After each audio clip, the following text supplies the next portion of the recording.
एहतराम जनाब ex chief minister Jammu and Kashmir और हमारे बुजुर्ग भाई बहन, अस्सलाम वालेकुम आदाब। मैम, सबसे बड़ा इशू जो हमारे यहाँ रूरल एरिया का है, खास करके जनाब रीजन का जो है, वो एजुकेशन का है। क्योंकि हमारे यहाँ हैंगिंग स्कूल्स हैं जनाब रीजन में, जैसे हमारा भड़कवी है, कशनान है, ऐसे जनाब रीजन में हमारे 30 ऐसे हैंगिंग स्कूल हैं जिन हैंगिंग स्कूल्स में मास्टर गेट की कोई पोस्ट नहीं है, हेड मास्टर गेट की कोई पोस्ट नहीं है, 4th क्लास की कोई पोस्ट नहीं है। और जिस चीज से हमारे गरीब का बच्चा जो है वो आगे नहीं निकल सकता, क्योंकि उनको क्वालिटी एजुकेशन मिल ही नहीं रही है। उसके बाद यहाँ पे हमारे हायर सेकेंडरीज हैं जनाब रीजन की। मैम, आप सजान को लीजिए, आप भरत को लीजिए, आप बुंदरा को लीजिए, आप शादवन को लीजिए। मैम, जब से ये हायर सेकेंडरीज बनी, इनमें 2 या 3 लेक्चरर्स हैं। हमारी जो भरत हायर सेकेंडरी है उसमें 15 की 15 लेक्चरर्स पोस्टें जो हैं वो खाली पड़ी हुई। सिर्फ नाम लिखा गया कि हायर सेकेंडरीज बनी, लेकिन वहां पे मैम स्टाफ आज तक नहीं आया।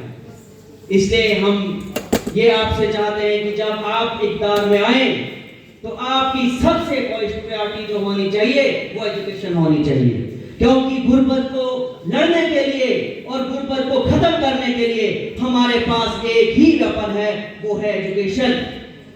अगर हमारा मुल्क डेवलप हो जाएगा, अगर हमारा जम्मू कश्मीर डेवलप हो जाएगा, वो सिर्फ और सिर्फ एजुकेशन से हो जाएगा। आप जर्मनी को देखिए, आप चाइना को देखिए, आप यूएसए को देखिए, वो कंट्री तभी डेवलप हुई जब वहां का एजुकेशन सिस्टम जो है वो स्ट्रांग हो गया।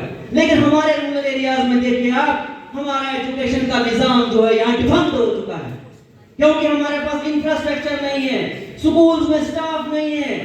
10 साल से 15 साल से कोई टीचर की रिक्रूटमेंट यहाँ पे नहीं हुई, जिस चीज से हमारा एजुकेशन का निजाम जो है यहाँ खत्म हो चुका है। आप देखिए कि यहाँ देव साहब ने क्लस्टर यूनिवर्सिटी की बात की। मैम, आप देखिए कि हम जो है जनाब रीजन जो है हम एंड में आते हैं, जम्मू एंड कश्मीर। आप देखिए कि क्लस्टर यूनिवर्सिटी जो हमारी मैम है, आप देखिए कि हमारा जनाब रीजन जो है विंटर वेकेशन के लिए हम कश्मीर के साथ हैं, लेकिन सेशन जो हमारा यहाँ पे है वो जम्मू के साथ है। हमारी जम्मू यूनिवर्सिटी जो है उसके ऊपर बहुत वर्कलोड है, जिस चीज से हमारे जनाब रीजन के जितने भी डिग्री कॉलेजेस हैं, चाहे डोडा है, चाहे भद्रवा है, चाहे किलोत्रान है, ये सारे के सारे कॉलेजेस जो है इनकी एजुकेशन जो है वो डिस्टर्ब हो रही है। इसलिए जनाब रीजन को अपनी क्लस्टर यूनिवर्सिटी चाहिए ताकि यहाँ का एजुकेशन सिस्टम जो है वो स्ट्रांग हो जाए। इसलिए हमारी बहुत बड़ी डिमांड यहाँ पे है कि हमें डीडीए चाहिए, डोडा डेवलपमेंट अथॉरिटी। क्योंकि यहाँ पे जब टूरिज्म आया, क्योंकि हमने बड़ी बार डिमांड्स की कि हमारे जितने भी टूरिस्ट डेस्टिनेशन हैं ये डेवलप होने चाहिए, लेकिन हमारे पास अथॉरिटी ही नहीं है। 70 साल हो गए, कितनी सरकारें यहाँ पे आई, हर प्लेटफॉर्म पे हमने ये इशू खड़ा किया, लेकिन हमें यहाँ पे अथॉरिटी नहीं मिली, तो कहां से हमारा टूरिज्म यहाँ पे डेवलप हो जाएगा। आप देखिए कि कितनी बेरोजगारी है। अगर यहाँ पे टूरिज्म को बूस्ट मिलेगा तो हमारे यहाँ नौजवान जो हैं वो भी अपना रोजगार को जनरेट कर सकते हैं, लेकिन सरकारें इस तरफ ध्यान नहीं देती हैं। मैं आपको मुबारकबाद देना चाहता हूँ कि आपने इतना अच्छा इनिशिएटिव लिया, आप यहाँ पे आए हमारी बात सुनने के लिए। लेकिन यहाँ हमने देखा जब भी कोई लीडर्स आते हैं वो इलेक्शन के टाइम में आते हैं, वादा करके चले जाते हैं, लेकिन ग्राउंड पे हमें इंप्लीमेंटेशन नहीं दिखती है।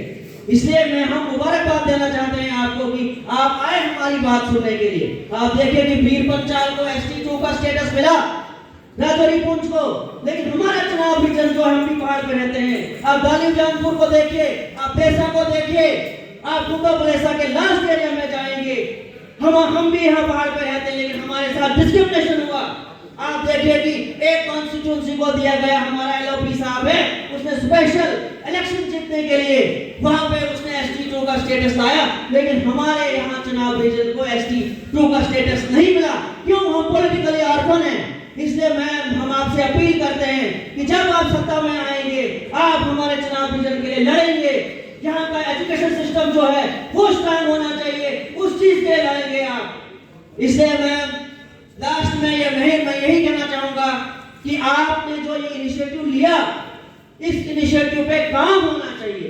अगर इस इनिशिएटिव पे काम नहीं होगा तो 70 साल पहले हमारे यहाँ वादे किए गए वो वादे जो है वो कंप्लीट होने चाहिए। आप देखिए कि हमारे यहाँ जीएमसी है, जब भी हमारा गरीब का बच्चा, कोई भी गरीब, वो जीएमसी आता है मैम, उसको रेफर किया जाता है जीएमसी टू जीएमसी। हमारे पेशेंटों को वहां देखा नहीं जाता है मैम। इसलिए हम चाहते हैं कि हमारे पेशेंटों को सौदा रेफर किया जाना चाहिए। उसके लिए आपको मैम देसा कप्टर रोड को बनाना चाहिए, क्योंकि जब देसा कप्टर रोड बनेगा तो हमारे पेशेंट जो है वो सौदा पहुंच जाएंगे। आप जिस रोड से आए उस रोड का आपने हालात देखे कि जिगजैग है। जब हमारे पेशेंट बतौर पहुंचते हैं उनकी बतौर में ही जान निकल जाती है, क्योंकि रोड की कंडीशन जो है वो आपने देखी। इसलिए लास्ट में मैं यही कहना चाहूंगा, न कर शिकवा मुकद्दर का, मुकद्दर आजमाता चल, न डर मंजिल की दूरी से, कदम आगे बढ़ाता चल। Thank you so much.